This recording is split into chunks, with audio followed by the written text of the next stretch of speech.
2월 12일 함께 나눌 하나님 말씀은 마태복음 12장 22절로부터 37절 말씀입니다. 예수님을 통해 임한 하나님 나라.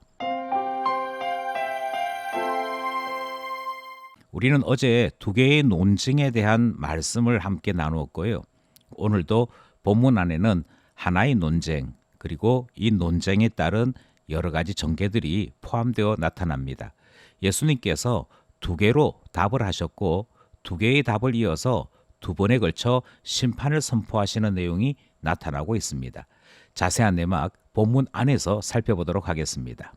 본문을 5가지로 나누어 살펴보려고 합니다. 먼저 22절로부터 24절 말씀입니다. 그때에 귀신 들려 눈 멀고 말 못하는 사람을 데리고 왔거늘 예수께서 고쳐주심에 그 말 못하는 사람이 말하며 보게 된지라.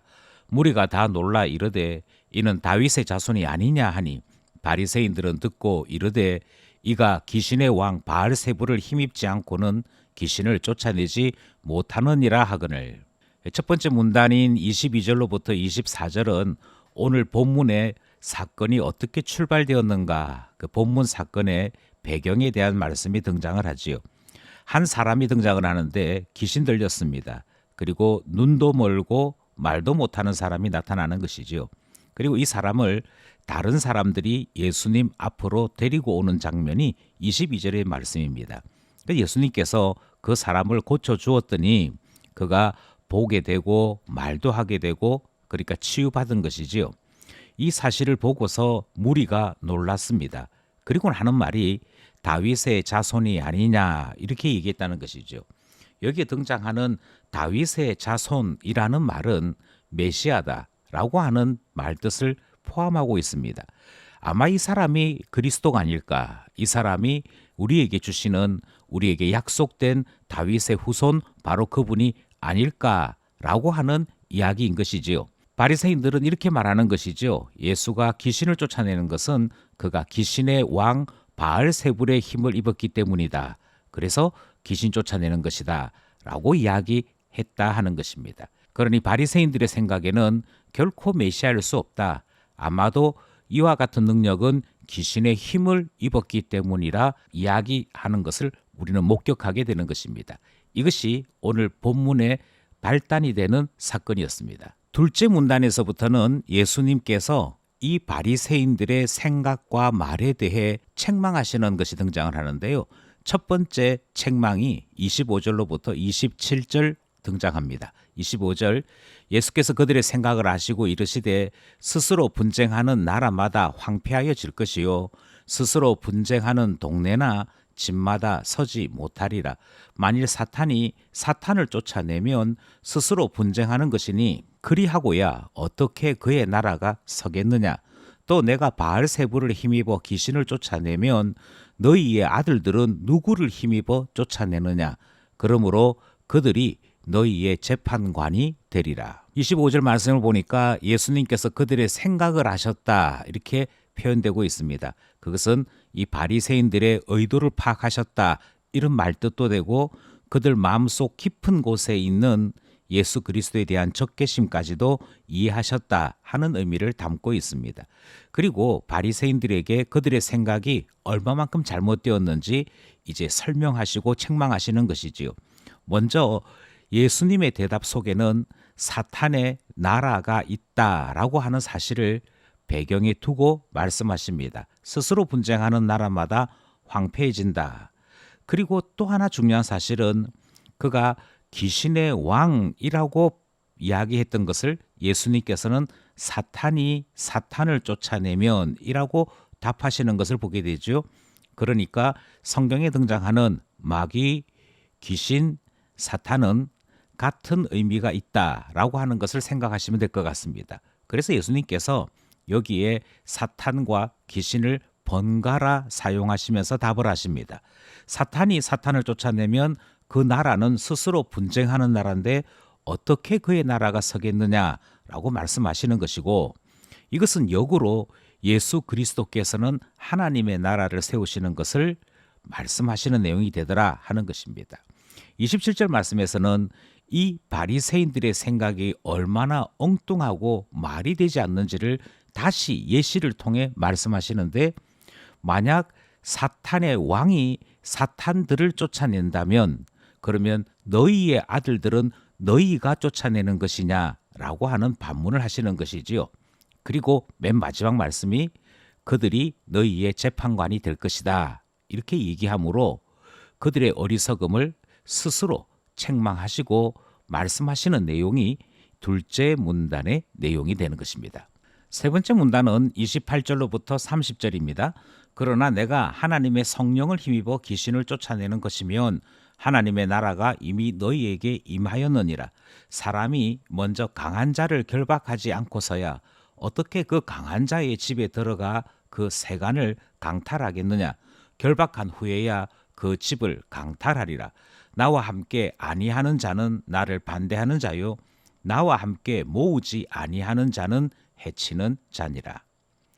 이 세 번째 문단은 예수님께서 바리새인들에게 주시는 두 번째 책망이고 대답이 됩니다. 여기에서는 힘에 대한 말씀이 등장하지요. 하나님의 나라가 있고 사탄의 나라가 있습니다. 그런데 사탄의 나라에 사로잡혀 있는 사람을 되찾아오는 일들이 어떻게 가능하겠느냐라고 하는 것을 설명하시는 것이지요. 그러면서 성령께서 권능을 드러내사 귀신 들린 자를 쫓아내는 바로 그 현장이 하나님의 권세가 임하는 곳이고 하나님의 나라가 임한 곳이다 설명을 하십니다. 따라서 하나님의 나라가 권능 가운데 임하는 것을 말씀하시지요.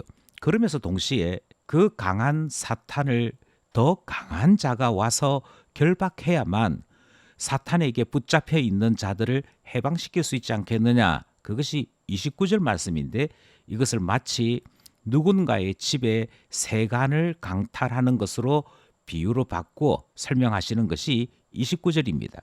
그리고는 물으시는 것이지요. 사탄보다 강해야 사탄에게 붙잡혀 있는 사람들을 데리고 나올 것 아니겠느냐. 그분이 누구시겠느냐. 곧 성령님이시고 하나님의 나라의 권능이다, 그렇게 말씀하시는 것이지요.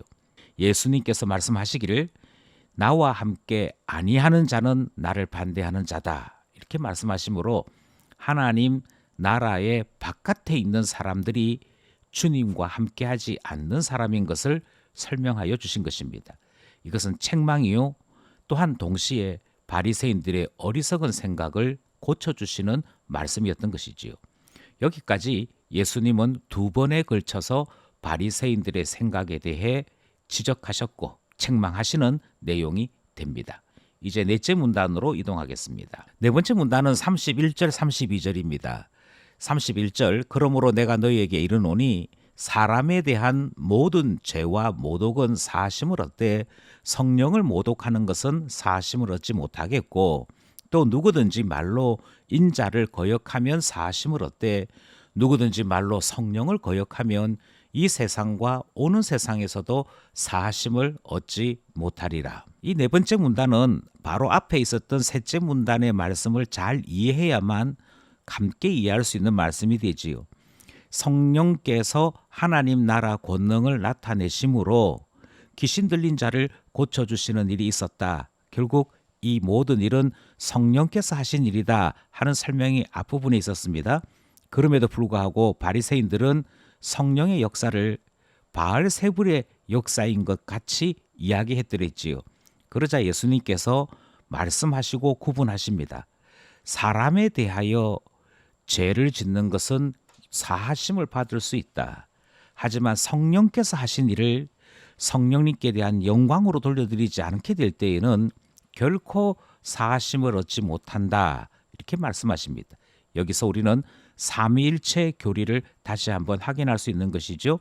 성부, 성자, 성령 하나님이시다. 그리고 그 모든 분들이 일체로 함께 하신다라고 하는 사실을 확인하게 되는 것입니다. 이것이 성령 모독에 대한 것이고, 십계명 말씀을 따르자면 1계명에서부터 3계명까지를 어기는 일이 되는 것이지요. 그래서 다시 한 번 더 예수님께서 바리새인들의 잘못이 무엇인지를 거듭 말씀하시는 것입니다. 말로 성령을 거역하면 이 세상과 오는 세상에서 결코 사하심을 얻지 못한다. 이것은 장난으로도 해서는 아니 되는 일이다 라고 말씀하시는 것이 바로 우리가 만나는 넷째 문단의 말씀입니다. 따라서 넷째 문단은 심판주이신 예수 그리스도께서 심판에 대하여 선포하시는 말씀이 되는 것이지요. 성령 모독은 사하심을 얻지 못한다. 하나님 나라의 일과 사람의 일을 구분하지 못하는 것은 그것은 심각한 심판의 대상이 된다. 이 말씀이 넷째 문단 말씀입니다. 마지막 다섯째 문단 33절로 37절 말씀입니다. 나무도 좋고 열매도 좋다 하든지 나무도 좋지 않고 열매도 좋지 않다 하든지 하라. 그 열매로 나무를 아느니라. 독사의 자식들아, 너희는 악하니 어떻게 선한 말을 할 수 있느냐? 이는 마음에 가득한 것을 입으로 말함이라. 선한 사람은 그 쌓은 선에서 선한 것을 내고 악한 사람은 그 쌓은 악에서 악한 것을 내느니라. 내가 너희에게 이르노니 사람이 무슨 무익한 말을 하든지 심판날에 이에 대하여 신문을 받으리니 내 말이 의롭다 함을 받고 내 말로 정죄함을 받으리라. 마지막 문단 역시 심판주이신 예수님께서 심판이 어떻게 우리에게 집행될는지를 말씀하시는 내용입니다. 먼저 나무에 대한 비유로서 심판을 말씀하시지요. 나무가 좋으면 당연히 열매가 좋다. 나무가 나쁘면 열매도 나쁘게 된다. 그래서 열매로 우리는 심판한다 하시는 예수님의 선언이 등장합니다. 그 열매라고 하는 것이 무엇인가 하니 우리의 삶의 결과이고 우리의 삶에서 나오는 모습들이겠지요. 그래서 34절 35절에서는 너희들이 행한 것이 선한 것이냐 악한 것이냐, 너희들의 말이 선한 것이었느냐 악한 것이었느냐를 생각해보라 말씀하십니다. 여기서 우리는 또 한 가지 중요한 사실을 발견하게 되는데요. 우리의 말이 악하다 하는 것하고 36절 말씀에 보니까 무익하다 하는 것이 같은 의미로 사용됩니다. 그러니까 내가 누군가에게 욕을 하거나 저주하거나 그를 회방하는 것도 악한 것이겠지만 아무런 가치 없는 이야기를 하는 것도 무익하여서 심판날에 신문을 받게 된다. 그렇게 말씀하시는 것을 확인하게 되는 것이지요. 무익한 말이란 누구에게도 도움되지 않는 것인데 괜히 늘어놓는 이야기들이 무익한 말입니다. 따라서 우리의 속에 선한 것이 있지 아니하고서는 결코 선한 말이나 선한 행동이 나올 수 없기에 주님은 열매로 심판하시겠다 선언하고 계시는 것입니다. 그러므로 누구에게든지 선히 대하는 사람이 하나님의 사람들이고 누구에게든지 의롭게 행동하는 자들이 심판날에도 칭찬받게 되는 것이다 말씀하시는 내용을 듣는 것입니다. 너의 말로 의롭다함을 받기도 하고 너의 말로 정죄함을 받기도 한다. 너는 무슨 말을 하고 있느냐 물으시는 내용이 마지막 문단 말씀입니다. 오늘도 말씀을 따라 기도의 제목 세 가지를 함께 나누고자 합니다. 첫 번째 기도 제목은 성령의 권능 가운데 임하는 하나님 나라를 볼 수 있도록 기도해야겠습니다. 사람의 일과 성령의 일은 구분해야 하는 것인데 하나님의 나라를 보지 못하여 말로 범죄하는 일이 없어야겠고 하나님 나라의 승리를 고백하는 것이 우리에게 얼마나 소중한지를 알았으니 우리의 기도 제목이 되어 주님 앞에 간구하게 되는 것이지요. 하나님 나라의 승리를 고백하는 우리 되게 하옵소서 기도하고자 합니다. 둘째 기도 제목은 말로나 생각으로나 성령을 부인하는 일이 없도록 기도하고자 합니다. 그런 사람들이 기쁨교회 교우들 가운데 한 사람도 없도록 우리 모든 교우들에게 영적인 깨달음 주시기를 위해 기도하게 되는 것이지요. 마지막으로 예수님을 나의 주, 나의 하나님으로 고백하는 일의 소중함을 우리는 배우고 있습니다. 하나님 나라 건설에 함께하는 자 되어야겠으니 우리를 사용하여 주셔서 기도하게 되는 것이지요. 오늘도 말씀과 기도로 살아가는 우리 되기를 간절히 소원합니다.